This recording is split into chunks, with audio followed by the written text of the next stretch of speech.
But Mayor, would you like to give them the proclamation? Please come up to the microphone.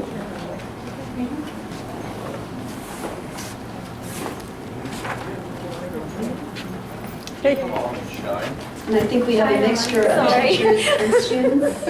Are you all teachers? No, sorry. You're So so sorry. young looking. Well, I know some of the teachers, they're all not only young, but extraordinary, including the superintendent. So congratulations and thank you for all that you do. And why don't you expound a little bit to the audience?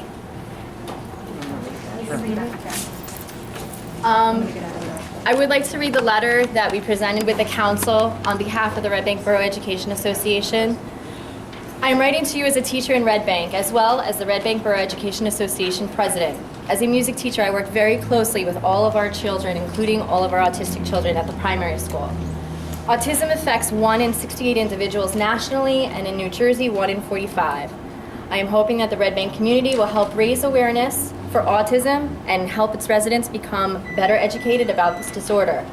As a teacher and an advocate, I am hopeful that this awareness will lead to greater acceptance and understanding of individuals with autism and help children that are diagnosed and treated at an early age. To this end, Red Bank Borough Education Association is donating over 200 blue light bulbs thanks to our Pride grant through the New Jersey Education Association. Our hope is that the businesses and community members will help us light it up blue for the month of April by switching the outdoor lights to the blue lights. And we also have signs for communities and businesses that are interested in participating. So thank you very much. This is actually a blue light. It is a blue light. Is that a blue light special? That was the name of that. You want to give it to everybody too? Absolutely. Yeah. Okay. Can we take a picture together first? Sure. Wonderful. With the light bulb in my mouth. The light bulb. Do you have that sign? Okay. Phillips. Why don't you get to get a little bit closer? I was trying to sneak out. Nice try. All right, big smiles. Got it. Thank Now you know what, you're the principal. You can orchestrate people. you. I don't have to be in the picture. You gotta get the Oh, that was the whole point of me. That's why he was hiding. Vieni qui, Luigi. Still gonna hide. 1, 2, 3. Thank you. Thank you. Jared, anything? Thank you, Mayor. Thank you. Just want to say thank you. Thank you so much. Thank you. Thank you. Thanks. Thank you all. Thanks.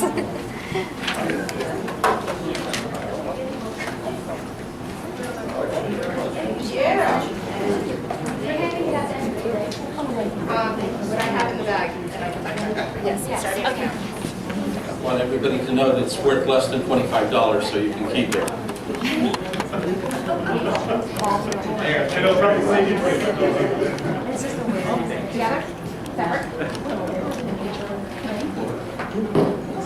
Thank you for helping us light it up. Okay, the River Center budget, the public hearing is continued from the last meeting. Any members of the public have any questions on the River Center budget that have not been articulated at the last time? If not, move to close. Second? All in favor? Aye. Council has reviewed the River Center budget. The only reason why it was carried for tonight was because there was insufficient time in terms of notification requirements for a motion to adopt Resolution 1575 regarding the River Center budget. Motion by Councilman Dupont, second. Councilwoman Morgan. All in favor? Aye. Any opposed? Passed unanimously. Thank you, Mr. Scavone, members of the board, and business owners who were here. A motion to resume the regular order of business. Second? Second. All in favor? Aye. Okay, anything for workshop? Not approval of the minutes from March 11, 2015. Motion. Second. Second. All in favor? Aye. Any opposed? Mayoral appointments, there are 2 this evening. Joan Rothwell, longstanding resident and one of the original members of the Rent Leveling Board and the Red Bank Tenants Association, is alternate number 1. To the Rent Leveling Board is alternate 1 for a 3-year term ending 12/31/2017 for resident of the Colony House. And also Kate Okerson to the Human Relations Advisory Committee for a full-time position for an unexpired 3-year term ending 12/31/2026. Most of you know Kate, she's both 2016. She's an educator, very active. Motion to affirm? So moved. Second? Second. All in favor? Aye. Any opposed? Reports of mayor and council committee members. Cindy? Okay, well, we had our first Red Bank Human Relations Advisory Committee. Last year, we had no members and we had no leader, but this year, our former chair, David Pasquale, has rejoined the committee, and now he's brought some members with him. And we are very happy, thank you, Mayor, for confirming Kate Okerson to our committee, because she met with us the other evening, and it was great. She's full of ideas. The committee reviewed some of their past accomplishments and considered some projects for the upcoming year, including a program that might partner middle school students with seniors to assist with things like snow removal, a program that might bring internet to students' homes that don't currently have it, and working on an updated resource guide. That's that. The Board of Health is going to be having its first meeting Tuesday, March 31st. We haven't had enough people or members on the committee to have a quorum, and now we do, so that's great. And the EC, Environmental Commission, met the other night, and they are really working to push forward the bike lanes project. So that's what they're going to be working on. Thank you. Kathy? Thank you, Mayor. I just wanted to report on the library. The library board met last Thursday, March 19th, and there's good news. In 2014, the library did wind up with surplus funds because staff levels and hours were way down. And this decrease in salaries and benefits and stringent controls on the spending by the Finance Committee and the business manager, Candace Fowler, who's been working really hard, enabled the library to end the year with excess funds. However, we're not exactly sure how much that will amount to because retroactive union increases and final 2014 invoices are still being paid. The 2015 budget was approved by the board and will be presented to the council in April. On April 18th, which is a Saturday from 12 to 2, there will be an open house at the library for National Library Week, and all are welcome.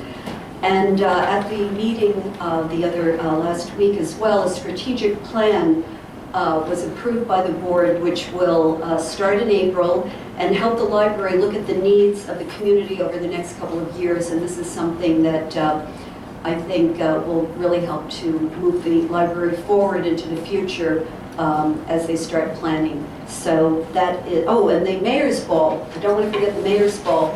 The committee met again on Saturday, and things are going very well. You can still buy tickets on www.redbankmayorsball.com, and there will be a silent auction, dinner, dancing, black tie optional. May 1st is the date at the Oyster Point.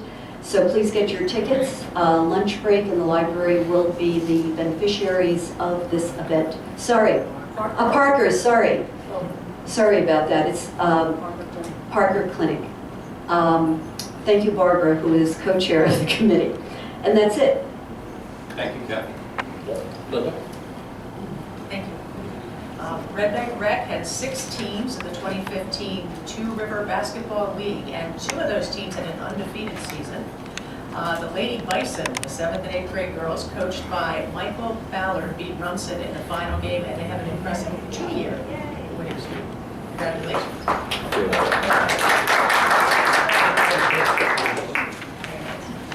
The Red Bank Bruins, the 7th and 8th grade boys team, coached by Erica Wright, beat Shrewsbury in the final game and then won the championship title. And all of these athletes will be recognized by the council in our next meeting on April 8th. The annual egg hunt is going to be held Saturday, April 11th. Note the date change, that had been March 28th, it got switched to the 11th. It will be held at noon at Eastside Park. We welcome children of all ages, and they should bring a basket and a camera.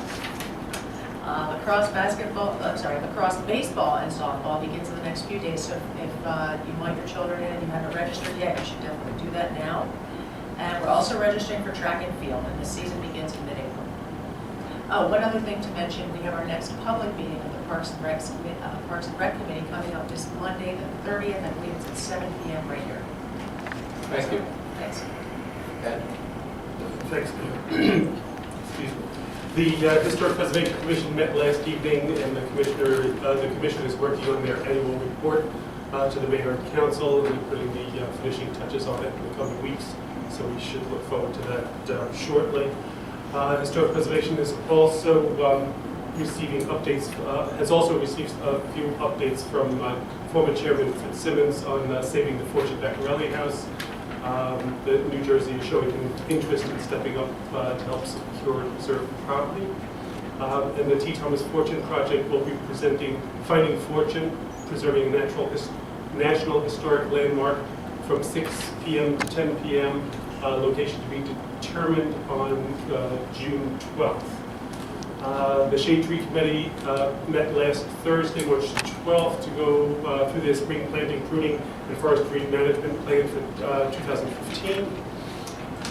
And from DPW, we wanted to congratulate Terrence Walton, who just graduated last Wednesday from the CPWM program down at the annual conference in Atlantic City. So congratulations, Terrence.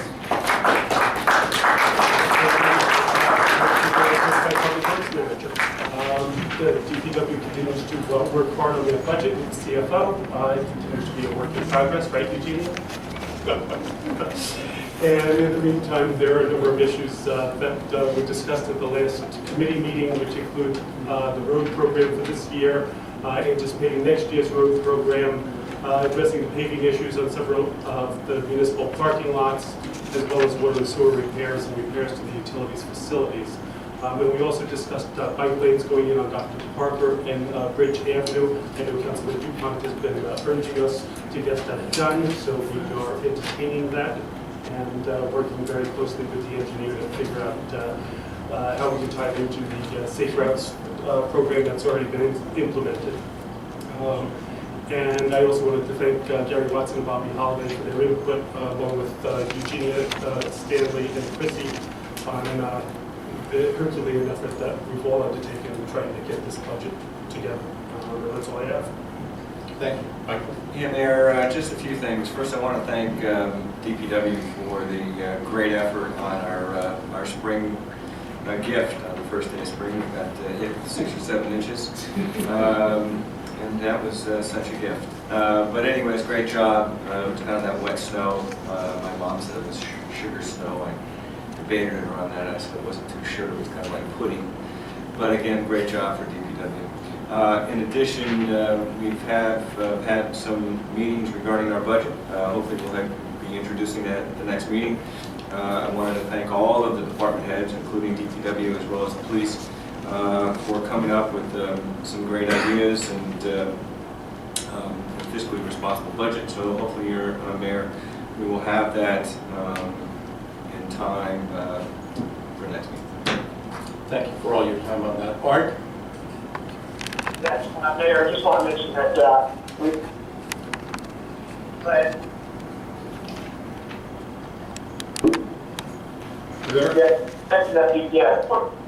there was a fire on River Street, the Yarborough, and I just want to thank all the first responders. I want to thank the fire police. Report Badger was acting chief first on team and did a great job of that. But I think we really were certainly part of the for taking care of that. Thank you. Okay. Moving on to communications and petitions. Request from Patrick Trenton for membership in Embassy Brooklyn Ladder Company. Motion, Art? So moved. Second. All in favor? Aye. Aye. Any opposed? Request from Police Unity Tour Chapter 10 to muster at Marine Park from 7 to 9 a.m. on Saturday, May 9th, to travel to here, and then for the wreath laying ceremony, then proceed to Washington, D.C. Approved by the Special Events Committee. Motion? Second. All in favor? Aye. Aye.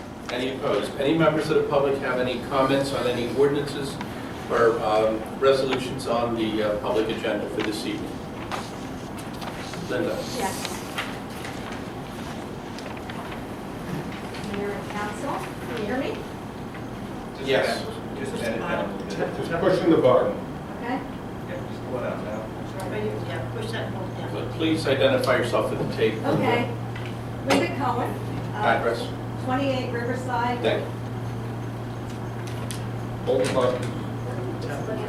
Tap the top. It's There you go. okay. There you go. Okay. Just have to hold it close to you. Okay, can you hear me now? Yes. I feel like I'm on my cell phone. Okay, I'm just concerned about the ordinance, and I'm not quite certain how that's going to work in terms of Broad Street. In terms of the parking meters, Has are nothing to do there, with Broad Street. Doesn't Okay. affect. I just wanted to be sure that No. we're not, okay, so this Does is, not affect Broad Street. okay.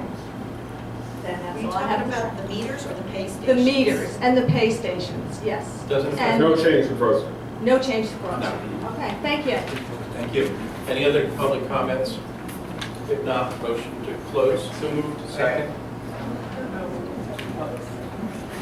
Come on up.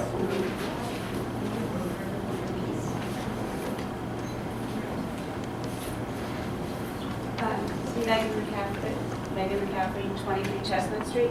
And I just wanted, I know this was largely debated, but the one point that I didn't feel came out in the public comments last time is that this portion of Monmouth that you're talking about is impacting a residential neighborhood. I live on Chestnut Street, and right now, God bless the Count Basie and the vibrancy that they bring to our town. But when there's a show there, you can't, I have to watch out to make sure that we don't get parked into our driveway. And I know on my portion of Chestnut Street, there are many people who only have one parking space in their driveway. Now, it is permit parking, but not enforced. So what happens when you come home and you can't park on your street?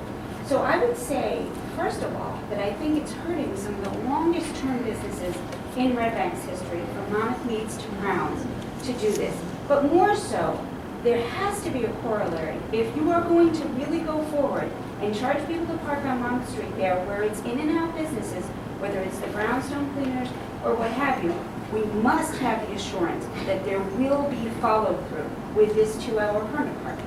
As it is, we have the armory, we have the ballet school, we have the charter school, there's people going to the train station. It's just not fair for people who happen to live in that neighborhood. Older homes built in the 30s that do not have 5-car parking facilities. And I think that really has not been, that point has not been brought forward, and I would ask you all to consider that. And to think about the impact it's going to have on just regular working people who are going to come home and not be able to park in their homes. Mr. McCaffrey, believe it or not, last week and previous weeks, I have talked to a lot of your neighbors on Chestnut and Oakland, and I am keenly aware, as the chief will tell you, that some of the neighbors on Oakland especially were blocked in last week and the week before. We're taking steps with DEP in orchestrating with the chief to maybe put reflective paint on some of the driveways as a first step. I've said before, and I'll keep on saying it again to the parking enforcement people, that if we have regulations on 2-hour parking, they have to be enforced. So, I mean, I've spoken to your neighbors, I have emails from them. I am keenly aware that the issue with Count Basie is in many ways, as you said, a good benefit to the town, but with the benefit comes detriments, and we have to, and we are, in my opinion, working on a number of steps. This is just one of the first steps, but it's not a comprehensive resolution. If we move forward with other steps that are perhaps grander, that will accomplish parking needs for individuals, and I am convinced that we will be going in that direction, that one of the things that has to be enforced is residential parking even at night. Because otherwise, the people who would be going to the various entertainment areas wouldn't be going into the allocated areas for them, they would still be clogging up the residential streets, which would defeat the purpose. So, I mean, it's a complicated issue, but we are trying to tackle it, but the enforcement issue, I hear from your neighbors. Thank you. Thank you. Yes, ma'am. so it's okay. Hi, I'm Crystal Diebold. I own Dive for Salon, 140 Monmouth Street. I have the same issue with the parking, I'm sure. I am still against the new, I'm sorry, I'm nervous. I would really appreciate you not to put the new parking stuff in. I mean, if you just enforce the 2-hour rule, I think we would see a huge improvement. I mean, I parked in my driveway to come here today, but on the walk down, I saw someone park in front of my salon and walk all the way down and cross, what is this, Maple? And they're going that way. So a lot of people parking by us are not even using, they're not using our businesses, or they don't live there.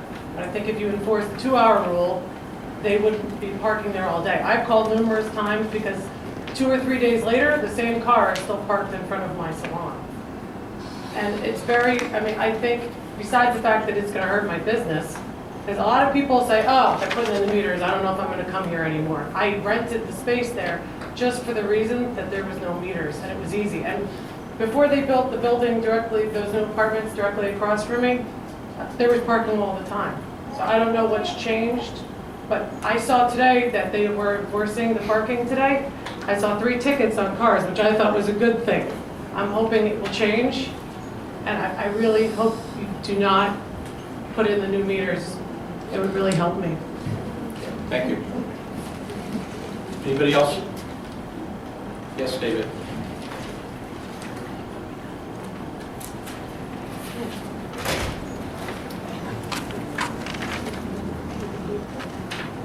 Good evening, David Brown, 44 Hillside Place, Red Bank. And as Crystal said, it's good to see the enforcement today. Really good to see the enforcement. And as Artie was sharing last time, it was really the council's belief that looking out for our best interest to help rotate those spaces when these 2 big developments come into place. Great, we do appreciate that.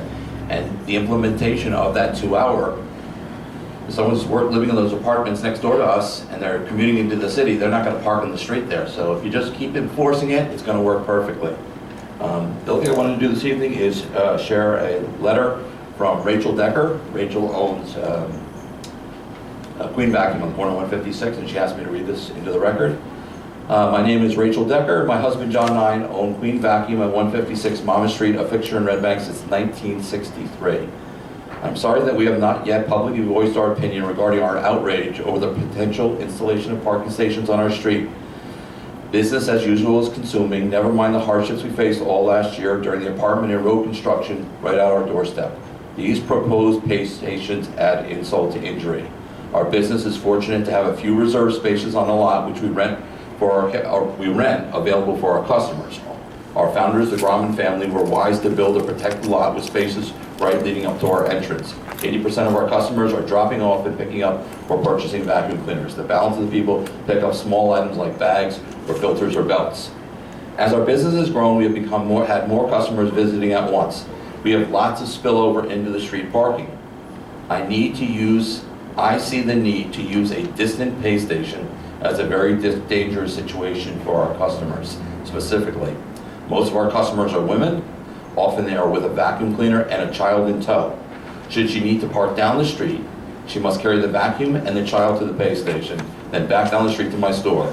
It would be illegal for her to leave the kids in the car while chasing down and paying on a kiosk. That begets a dangerous, cumbersome, negative experience with my business. We help as many customers as we can as possible in and out of the cars, but not everyone can or the calls us ahead to let us know they're coming. We also cannot leave our posts inside our store running up and down the street to put money in the pay stations for our customers. So I take my employee parking and I give it to our customers. Then what? We cannot afford to pay the meters all day, every day for each member of our staff. Doesn't that defeat the purpose of the fast turnover in street spaces? I understand the council felt that the new technologically advanced meters make things easy for shoppers, yet I believe the proposed convenience of using a credit card or a cell phone to make paying and refilling meters time yet another opportunity for credit card security breach. I would not be comfortable with it myself. Customers I've talked to cite the same concern. Even worse, because the meter's job is to encourage parking space turnover, it encourages customers to rush through business and leave quickly for fear of a ticket. I don't know about our neighbors, but our business is thoroughly based on conversation. Customers often intend to stop for a vacuum belt quick in and out, and then they often start asking about vacuums or repair or advice on another problem. These 5 minutes often turn into an hour, building rapport with our customer and often resulting in a large sale for our business. Parking meters do nothing but encourage customers to be cheap with their time. It's insulting to nickel and dime them while passing the stress and negative associations onto our business. Instead of having the luxury of 2 hours, they would be distracted and watching the clock. If they lose track of time, do you think that I won't offer to pay their ticket to soften the blow? Just what we need. Is Red Bank that desperate for revenue? Are the massive building projects not pumping enough tax dollars into the system that we have to nickel and dime our customers? As a corridor of some of the oldest, most reputable landmark businesses in town, we find issues like this destructive and insulting because of the thousands of customers from places as far as Staten Island and Manasquan that come to our store. Yet I can't tell you how many customers express incredible grief at the thought of having to come here and pay money into a pay station. It's congested and inconvenient for people to do anything other than eat or watch a show here in Red Bank. Our business survives despite the stigma, and we are getting very tired of being let down and burdened by the town that is supposed to protect and encourage our growth. We are sickened to hear that the units were purchased before even having approval to install them. Enforce the 2-hour parking signs, please. Our tax dollars are paying municipal staff to enforce this, so enforce it. The town needs to stop complicating things, overspending, punishing businesses, and making things difficult for our poor customers. Bottom line, installation of these meters does not need to be postponed. It needs to be scrapped. Sincerely, Rachel Decker, co-owner, operator of Green Vacuum, Red Bank, New Jersey. Thank you. Thank you, David. Okay, anybody else? Motion closed? Second. All in favor? Okay, now we move on to ordinances. I'm going to do these en masse. Ordinance 2015-08, 2015-09, and 2015-10. They are 3 separate ordinances. However, they are all relating to the same matters. Those ordinances are essentially part of the road program. There is an allocation of $300,000 in ordinance 2015-09, which is actually referring to the parking utility. That is because it is being paid for by parking utility funds. And the reason why that is because it's going for renovations and repairs of some of the parking lots, mainly on the east side parking lots, okay? So is there a motion to introduce ordinance 2015-08, 09, and 10? Second. All in favor? Aye. Any opposed? Public hearing, Pam, will be when? April 8th at 6:30 p.m. These are all funding ordinances for the road program for this coming year. Next, we have ordinance 2015-05. We did have a public hearing on it at the last meeting. We had further comments exclusively on that at this hearing. Motion to close the public hearing because we already had it. Second? All in favor? Okay. Aye.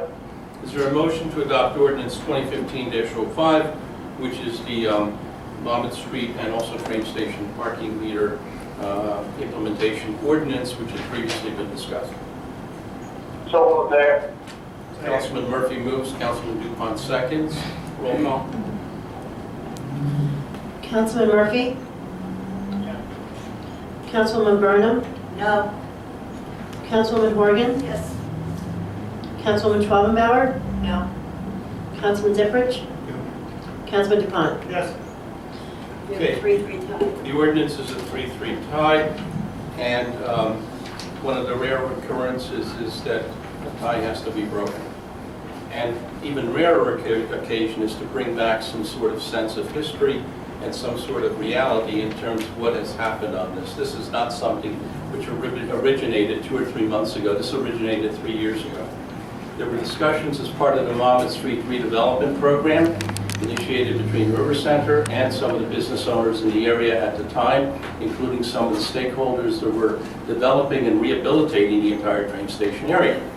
As a result of those meetings, especially with the west side businesses at that time, with the Department of Public Works, the Department of Finance, the Borough of Red Bank, and with the full implementation not only of the west side merchants at that time, knowing that there is going to be a substantial change in the landscape of the west side and the train station area, which in my opinion is going to be more favorable and extraordinarily interesting and important for the revitalization both of residential as well as commercial development of the west side, as evidenced already by 2 major projects, and also some extraordinarily great retailers that are finally moving into town in the train station area, which will be augmented by the Anderson building.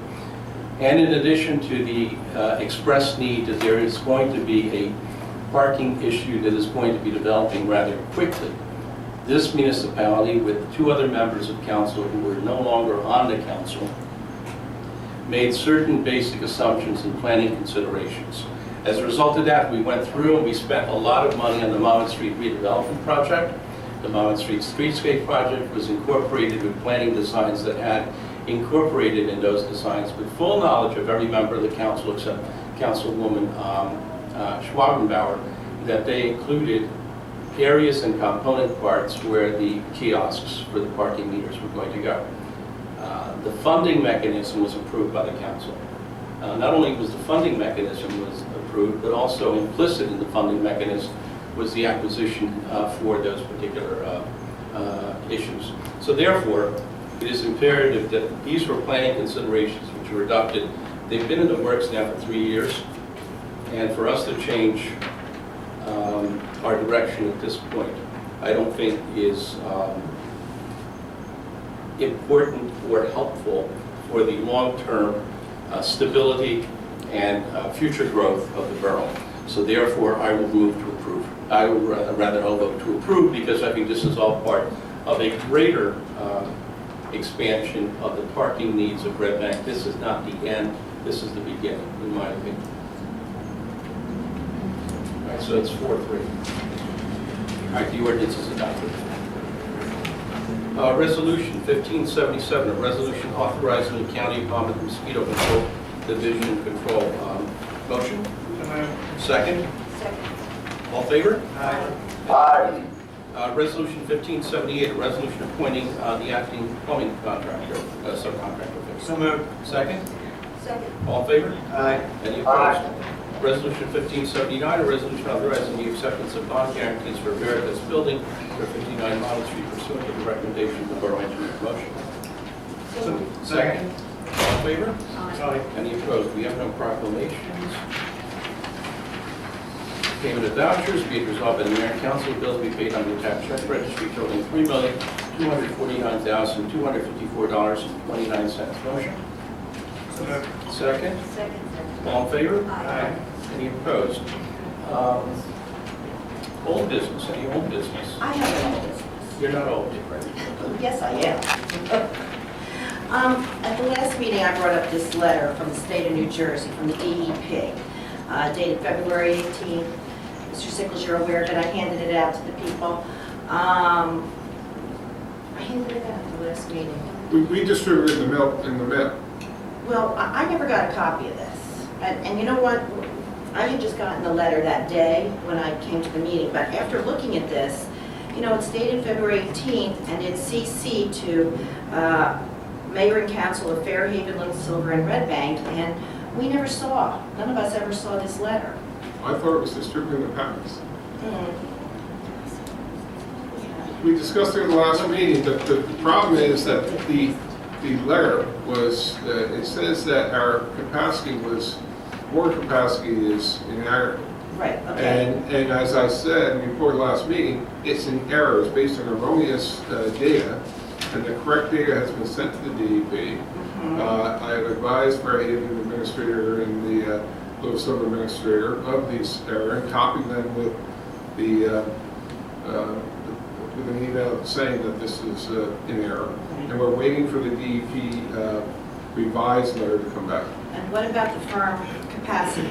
That's Because what that I'm was the talking about. second problem. Oh, I thought you were just talking about the deficit surplus. Yeah, and that No, affects they're two firm, different things. it's this, the letter, Why don't you let him answer first? the deficit surplus, which is basically a characterization of the report, results in the firm capacity. It's all one letter, it's all one subject. I know it's all one subject, but they're two different things. Well, the one is the basis for the other. The data for Right. which the firm capacity was evaluated was in error. There was a digit out of place or whatever, and underreported our capacity.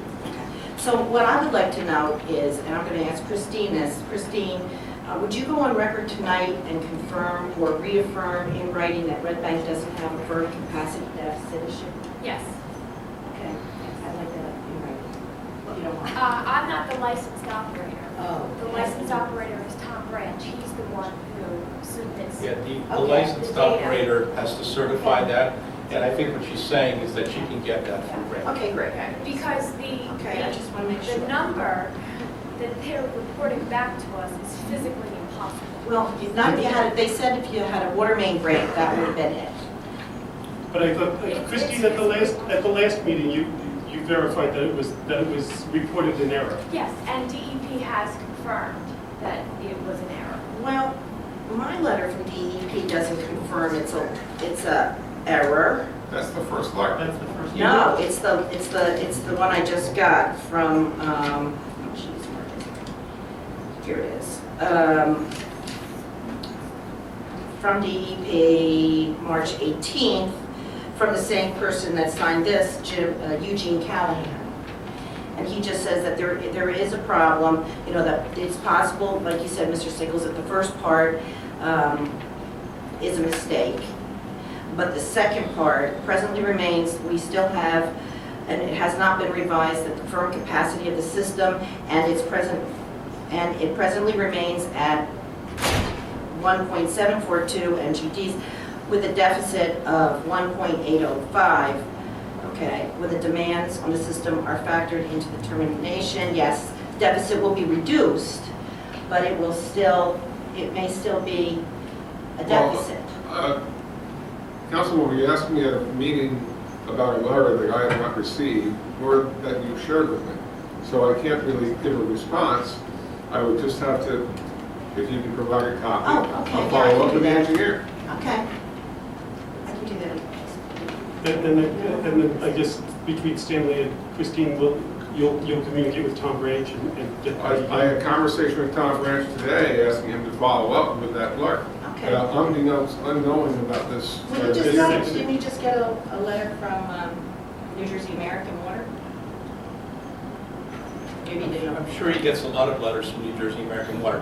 Why don't you provide him the letter that you have so that we can take a look Okay, at it I and can do respond that. appropriately? Yeah. Sure. Otherwise, we're just guessing. Right. The issue, Cindy, do you want me just to explain?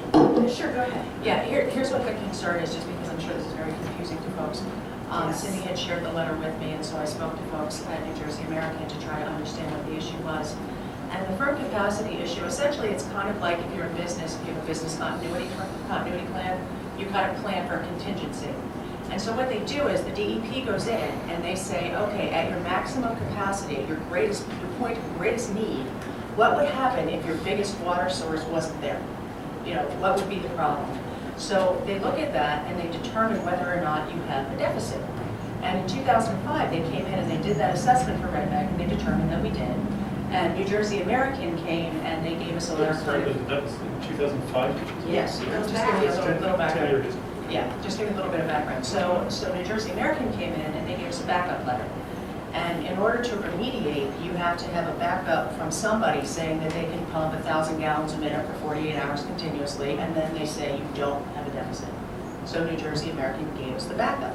The problem is that the letter sunsets in 2015. So I think that may be why we're getting these letters now. And the problem is if you don't cure the deficit, you can't continue to build things that require water.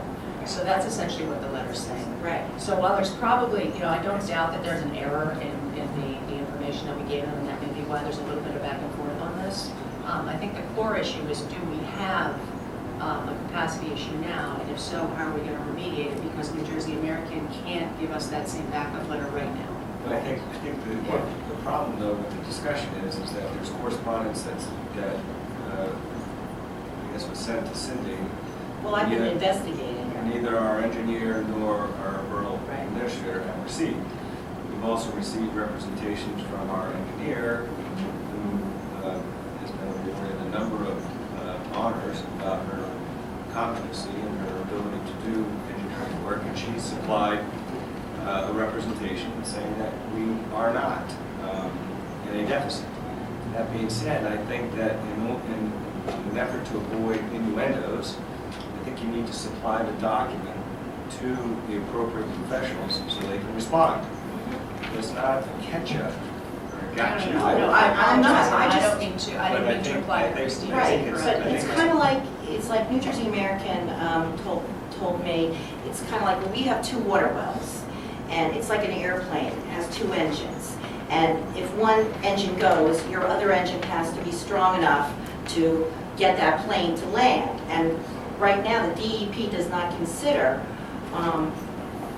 that is our situation. If one of our wells goes, then we have to go. But I think the representation that Chrissy just represented was that logic was an error. So I think the best response to be is to give our professionals the letter that you received, and then have adequate discussion as to whether there's a valid reason for the error, or whether we need to analyze it. I agree. Okay. Anything else under old business? In the meantime, if I may, I understand your concern about capacity. It's why we continue to do the maintenance, put in place maintenance contracts, and do the continuing infrastructure improvements on our water, on our wells, on our clarifiers, and on our entire water treatment facility. Right. I know, but you know, And we actually have 3 wells. Oh, really? Yes. Where's the other? We have 2 Chestnut, Tower Hill. We have 2 2. Tower Hill. So I think the moral of the story is if we do get correspondence like that, which is ex parte, it should be shared with our professionals so we can respond quickly. Okay? Thank you. New business, any new business? Audience? Any members of the audience? You know I want to say something. Don't say. No, you can say anything you want. Well, I think I Okay. We do have a need for an executive session.